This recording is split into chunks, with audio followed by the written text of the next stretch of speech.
Baiklah, Assalamualaikum warahmatullahi wabarakatuh.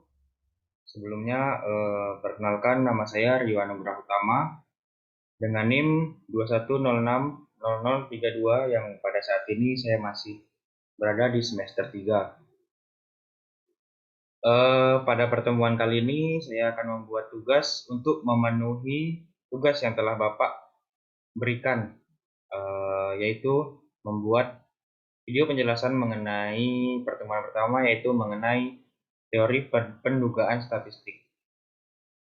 Sebelum saya memulai penjelasan dari materi ini, saya berterima kasih kepada Bapak Dr. Alphonse Satrianto yang mana pada semester sebelumnya Bapak telah memberikan uh, ilmu pada mata kuliah statistik, yang mana pada semester ini saya kembali kepada Bapak untuk mata kuliah statistika lanjutan. Baiklah, lanjut ke video penjelasannya. Pada kesempatan kali ini saya akan menjelaskan mengenai teori pendugaan statistik. Adapun bagian dari pendugaan statistik ini sendiri dibagi atas beberapa subbab, yang mana yang pertama yaitu ialah pengertian teori dan kegunaan pendugaan. Kemudian yang kedua yaitu ada pendugaan titik parameter.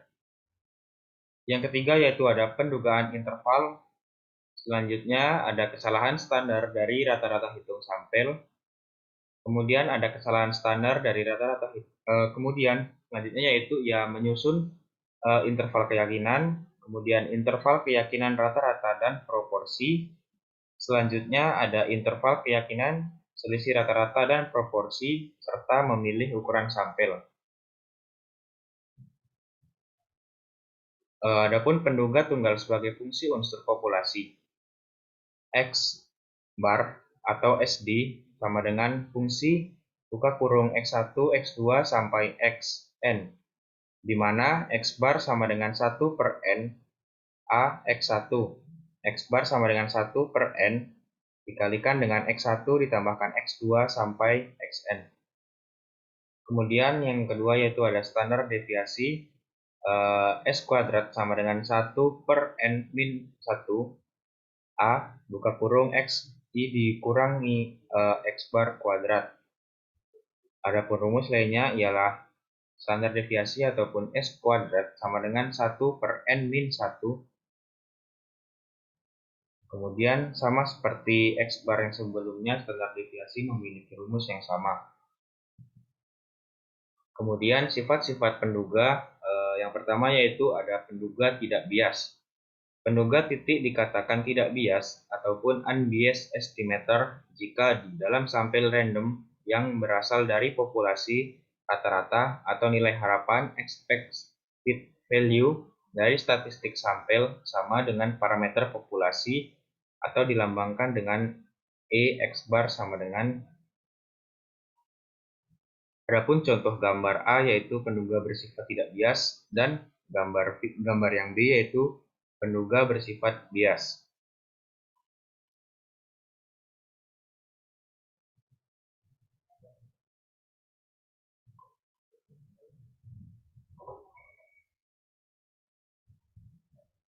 Adapun perbedaan dari kedua gambar ini dapat kita lihat dari titik yang ada di gambar ini. Kemudian sifat-sifat penduga yang kedua yaitu ada penduga efisien.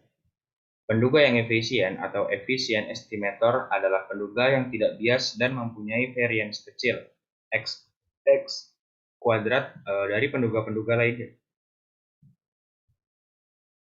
Adapun contoh gambarnya ialah sebagai berikut, yang mana XX1 kuadrat lebih kecil dari XX2 kuadrat.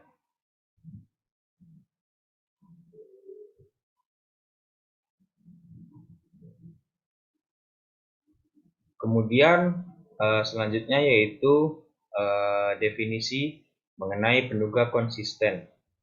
Penduga yang konsisten ataupun konsisten estimator adalah nilai dugaan X bar yang semakin mendekati nilai yang sebenarnya dengan semakin bertambahnya jumlah sampel ataupun N. Sebagai penjelasan dari gambar yang ada ialah sebagai berikut.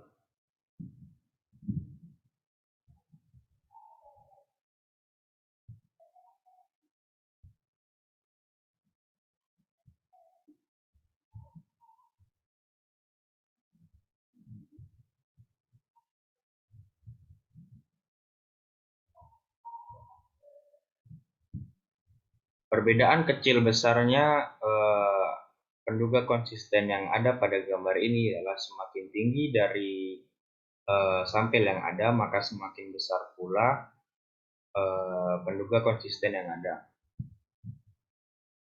Kemudian subbab yang ketiga ialah pendugaan interval. Adapun definisi pendugaan interval itu sendiri ialah suatu interval yang menyatakan selang di mana suatu parameter populasi mungkin berada. Adapun rumus interval pendugaan ialah S dikurangi dengan ZSX lebih kecil dari P lebih kecil dari S ditambah ZSX tutup kurung sama dengan C, yang mana S pada rumus yang di atas ialah statistik yang merupakan penduga parameter populasi ataupun P, kemudian P merupakan parameter populasi yang diketahui sebagaimana penjelasan sebelumnya. Kemudian Sx merupakan standar deviasi distribusi sampel statistik. Kemudian Z merupakan suatu nilai yang ditentukan oleh probabilitas yang berhubungan dengan pendugaan interval nilai Z diperoleh dari tabel luas di bawah kurva normal. Kemudian C merupakan probabilitas atau tingkat keyakinan yang dalam praktik sudah ditentukan terlebih dahulu. Kemudian S dikurangi dengan Z, Sx merupakan nilai batas bawah keyakinan, serta S ditambahkan dengan Z, Sx merupakan kebalikan dari sebelumnya, yaitu nilai batas atas keyakinan. Adapun sebagai contoh menentukan jumlah sampel setiap stratum ialah pada gambar terlihat untuk interval keyakinan 95%. Berhubungan dengan nilai Z antara min 1,96 sampai 1,96. Ini dapat diartikan bahwa 95% dari rata-rata hitung sampel X bar akan terletak di dalam kurang lebih 1,96 kali standar deviasinya.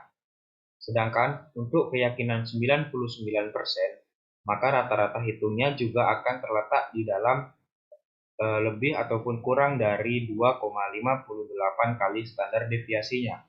Interval keyakinan juga dapat dituliskan untuk C sama dengan 0,95 adalah U plus minus 1,96, dan untuk C sama dengan 0,99 adalah U plus minus 2,58 Sx.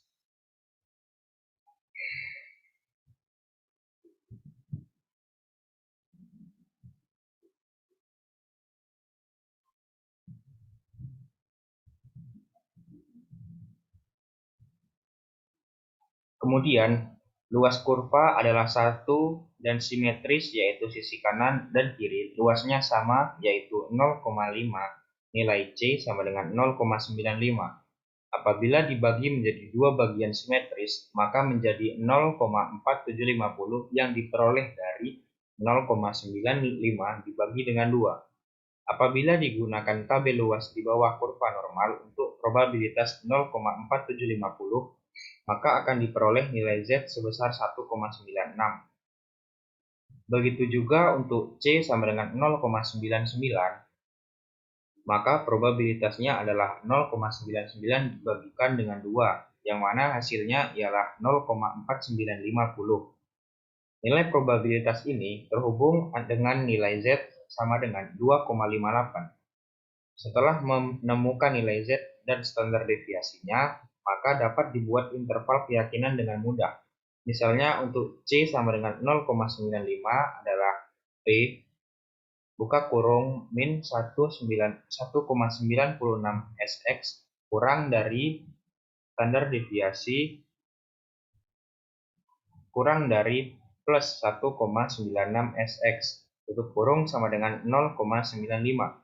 Sedang untuk C sama dengan 0,99 adalah P buka kurung X bar kurang 2,5 Sx kurang dari U kurang dari X bar plus 2,58 Sx tutup kurung sama dengan 0,99.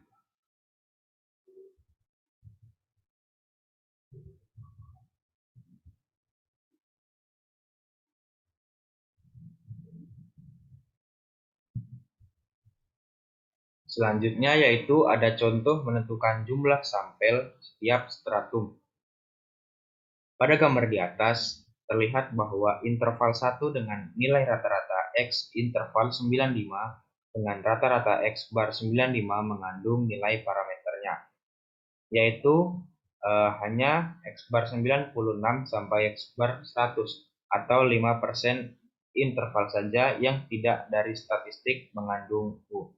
Jadi, interval keyakinan C sama dengan 95 dapat diartikan bahwa sebanyak 95% interval dari statistik X bar mengandung nilai parameter aslinya, yaitu U, dan hanya 5% interval saja yang tidak mengandung parameternya.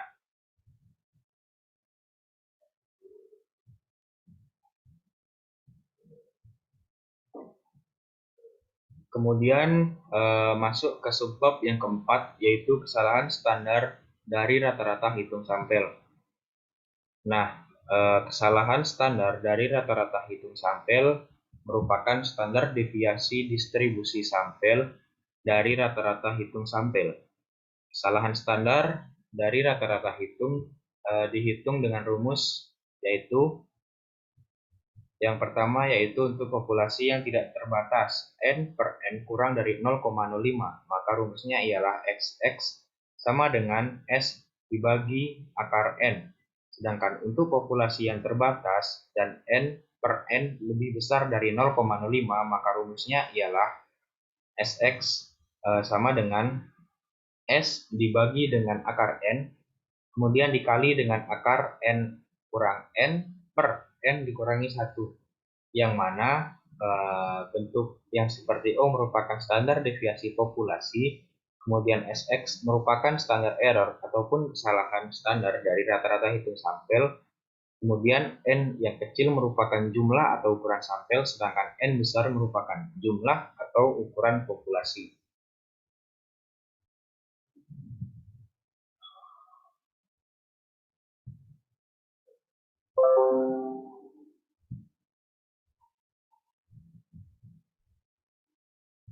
Kemudian subbab yang selanjutnya ataupun yang kelima ialah menyusun interval keyakinan.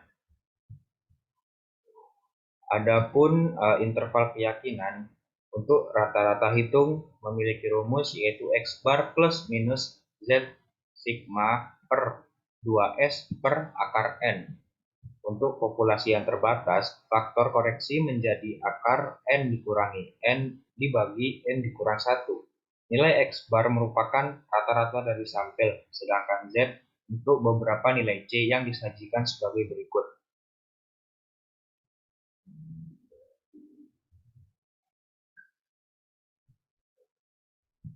Berdasarkan pada nilai Z dan diasumsikan bahwa N lebih besar dari 30, maka dapat disusun interval beberapa keyakinan sebagai berikut. Yang pertama yaitu interval keyakinan 99%, yaitu sama dengan X bar plus minus 2,58 S per akar N. Kemudian untuk interval keyakinan 98%, X bar plus minus 2,33 S dibagi dengan akar N. Kemudian yang ketiga yaitu interval keyakinan 95%, X bar plus minus 1,96 S per akar N. Yang keempat yaitu interval keyakinan 90%, X bar plus minus 1,65 S per akar N. Yang kelima, interval keyakinan 85%, X bar plus minus 1,44 S per akar N, dan yang terakhir yaitu interval keyakinan 95%, X bar plus minus 1,28 S per akar N. Kemudian interval keyakinan tersebut dapat juga digambarkan sebagai berikut. Adapun batas atas dan batas bawah telah ada pada gambar ini. Nilai parameter yang sebenarnya diharapkan terdapat pada interval 1 dikurang sigma dengan batas bawah min Z sigma per 2 dan batas atas Z sigma per A per 2. Kemudian lanjut ke subbab yang selanjutnya, yaitu interval keyakinan, rata-rata, dan proporsi. Adapun skema ataupun proses interval keyakinan yang pertama yaitu mulai identifikasi masalah. Nah, setelah kita mengidentifikasi masalah yang ada, kemudian kita menentukan sampel N dan nilai rata-rata X bar. Nah, dari tahap kedua ini kita akan melanjutkan tahap menuju ke menentukan keyakinan C atau sigma sama dengan 1 min C dengan nilai Z. Nah, setelah pada tahap ketiga kita akan mendapatkan salah satu hasil dari populasi tidak terbatas ataupun populasi terbatas. Yang mana rumus dari populasi tidak terbatas ialah X bar plus minus Z sigma per 2 S per akar N. Kemudian populasi terbatas ialah X bar plus minus Z sigma per 2 S dibagi dengan akar N min N per N min 1. Kemudian distribusi normal dan standar deviasi. Populasi diketahui probabilitas buka kurung X bar min Z sigma per 2. Kemudian bentuk ini merupakan standar error. Kemudian lebih kecil dari rata-rata populasi yang diduga, lebih kecil dari buka kurung X bar plus minus Z sigma per 2 S per akar N min N per N min 1 N SX sama dengan C, atau probabilitas X bar plus minus Z A per Z sigma per 2 SX sama dengan C. Adapun penjelasan simbol dari rumus ini ialah yang pertama, X bar merupakan rata-rata dari sampel, kemudian Z sigma per 2 merupakan nilai Z dari tingkat kepercayaan sigma, kemudian U merupakan rata-rata populasi yang diduga, kemudian ini merupakan standar error ataupun kesalahan standar dari rata-rata hitung sampel, kemudian C merupakan tingkat keyakinan, sedangkan sigma merupakan 1 dikurangi dengan C. Kemudian adapun rumus mengenai standar error untuk populasi tidak terbatas ialah Sx sama dengan S dibagi dengan akar N. Kemudian standar error untuk populasi yang terbatas dan N dibagi dengan N lebih besar dari 0,05 ialah Sx sama dengan S dibagi dengan akar N dikalikan dengan akar N dikurang N per N dikurang 1. Adapun pada gambar telah ada contoh distribusi normal standar yang paling tinggi, kemudian distribusi T dengan N sama dengan 25, kemudian yang ketiga distribusi T dengan nilai N sama dengan 15, dan yang terakhir distribusi T dengan N sama dengan 5. Kemudian selanjutnya yaitu distribusi sampling mendekati normal dan standar deviasi populasi tidak diketahui memiliki rumus X bar dikurangi T sigma per 2 SX lebih kecil dari U lebih kecil dari X bar plus T sigma per 2 SX, yang mana X bar merupakan rata-rata dari sampel, T sigma per 2 merupakan nilai T dari populasi kepercayaan sigma, kemudian U merupakan rata-rata populasi yang diduga, SX merupakan standar error ataupun kesalahan standar dari rata-rata hitung sampel, kemudian C tingkat keyakinan, dan sigma merupakan 1 dikurangi C. Kemudian subbab yang selanjutnya yaitu ialah interval keyakinan, selisih rata-rata, dan proporsi. Adapun standar deviasi proporsi sampel untuk populasi yang tidak terbatas memiliki rumus SP sama dengan akar P buka kurung 1 per P dibagikan dengan N min 1, kemudian dikalikan dengan akar N min N per N min 1. Sedangkan untuk populasi yang terbatas, SP sama dengan akar P buka kurung 1 dikurangi P per N-1. Bentuk probabilitas proporsi populasi dirumuskan sebagai berikut, yaitu probabilitas sama dengan P dikurangi dengan Z sigma per 2 SP kurang dari P plus Z sigma per 2 SP.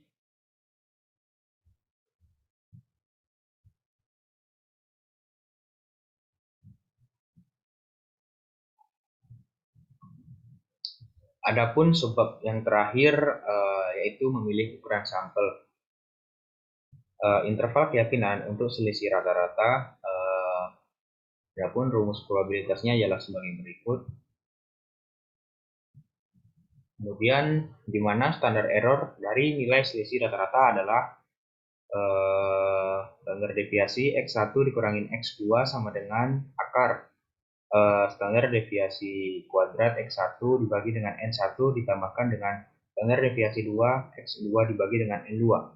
Apabila standar deviasi dari populasi tidak ada, maka dapat diduga dengan standar deviasi sampel, yaitu S X1 dikurangi dengan X2 sama dengan akar S2 S kuadrat X1 dibagi dengan N1 plus S kuadrat X2 per N2. Adapun penjelasan dari simbol-simbol di atas yaitu standar deviasi X1 min X2 yaitu standar error selisih rata-rata populasi, sedangkan S X1 kurang X2 merupakan standar error selisih rata-rata. Kemudian SX1 standar deviasi sampel dari dua populasi, kemudian N1 N2 merupakan jumlah sampel setiap populasi. Kemudian dalam probabilitas yang lainnya yaitu P1 dikurang P2 dikurangi Z sigma per 2 SP1 dikurangi P2 lebih kecil dari P1 min P2 lebih kecil dari P1 min P2 plus Z sigma per 2 SP1 P2, di mana standar error dan nilai selisih proporsi adalah SP1 dikurangi P2 sama dengan akar P1 buka kurung 1 min P1 tutup kurung per N1 dikurangi 1, kemudian ditambahkan P2 buka kurung 1 dikurangi P2 tutup, kemudian dibagikan dengan N2 min 1, yang mana penjelasannya ialah seperti yang sebelumnya. Kemudian yaitu faktor yang mempengaruhi jumlah sampel. Yang pertama yaitu ada tingkat keyakinan yang dipilih, kemudian kesalahan maksimum yang diperbolehkan, kemudian yang ketiga yaitu variasi dari populasi. Adapun rumus jumlah sampel untuk menduga rata-rata populasi ialah N sama dengan buka kurung Z sigma dibagikan dengan 2 dikalikan dengan standar deviasi tutup kurung dikalikan dengan E kuadrat. Rumus tersebut diturunkan dari interval keyakinan sebagaimana diuraikan sebagai berikut.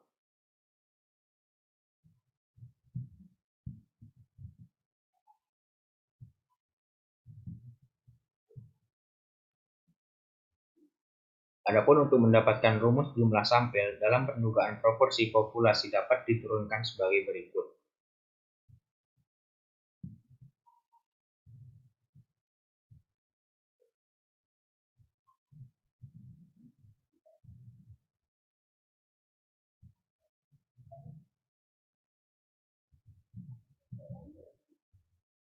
Mungkin sekian penjelasan yang dapat saya berikan pada presentasi bab 12 kali ini. Mohon maaf atas segala kesalahan yang ada. Terima kasih. Saya Riwan Nugraha Utama. Wassalamualaikum warahmatullahi wabarakatuh.